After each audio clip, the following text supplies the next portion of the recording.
I used to do MMA, and so I'd always kind of bounce around. I was at more like MMA schools, like one down in Texas for a little bit, and then I was actually at Genesis before I found the SubHounds, and I got a brain scan from a neurologist, and it was not good. And she was like, "You don't have a chin, too much brain damage, no more getting punched in the head." She's like, "But you can still grapple, you can do that." So I was kind of bouncing around to open mats, and then that's when I met Jimmy, Doobie, and Tommy. And then that's when we started the SubHounds, and just kind of like been growing ever since with them for 2 or so years now, 3 years.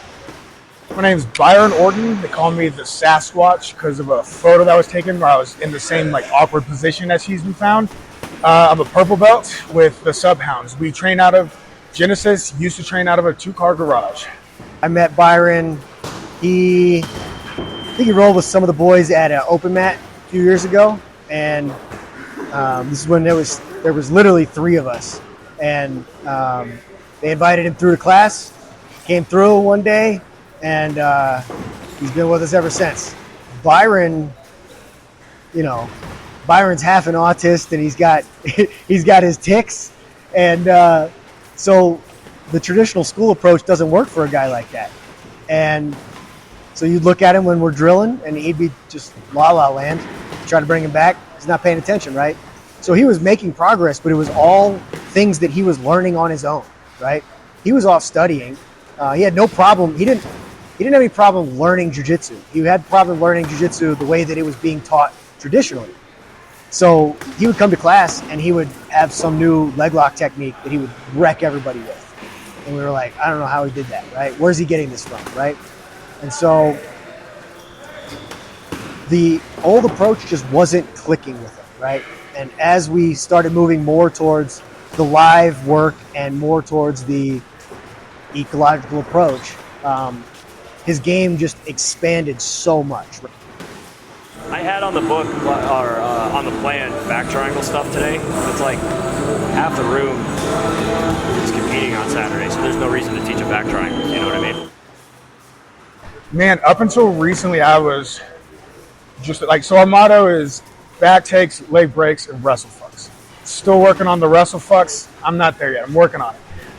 But through trials, like my whole game was just, I'm gonna get underneath you and I'm gonna try and break your leg.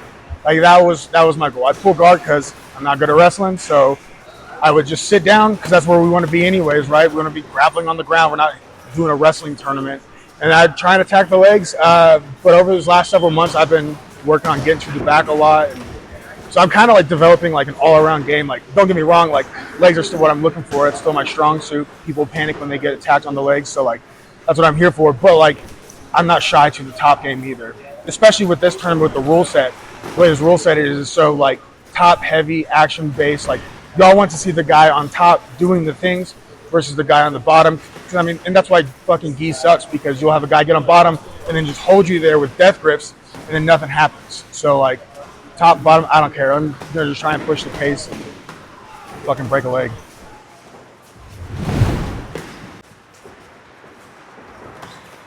I trained with a team balance black belt back in New Jersey, and then but I basically was just doing the bare minimum because I was already fighting MMA at that point, and my first 2 fights were armbar losses. So I'm like, oh yeah, I should probably actually do grappling, not just wrestling.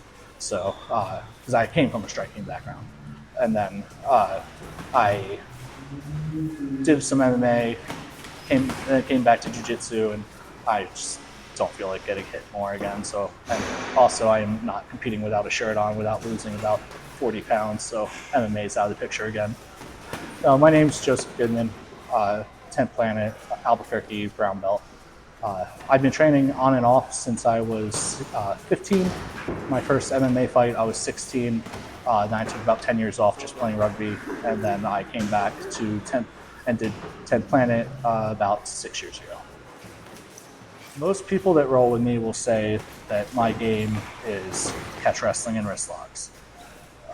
But realistically, it all depends. If I'm lazy, I'm a leg locker. If I want to, I love to wrestle, so I prefer to stand up. But if it just comes into guard, I'm usually a leg locker. I look for wrist locks everywhere because it's easy and most people have pitch wrists, so might as well try. As easy as it sounds to say, I stay out of public eye as much as possible. I just like to go in and compete and be done with it. So I've stated many times, I only compete when I'm supposed to lose. So it's just one of those things. I just find it funny to beat people that are confident. So that's really the main reason I compete. I've had open heart surgery. I'm not supposed to be competitive anymore. Not according to doctors, I'm allowed to be. As in, I'm realistically, someone that's had open heart surgery shouldn't still be competing at the highest level they can. But I just do it because it's fun. And like I said, it's funny when I beat people to me.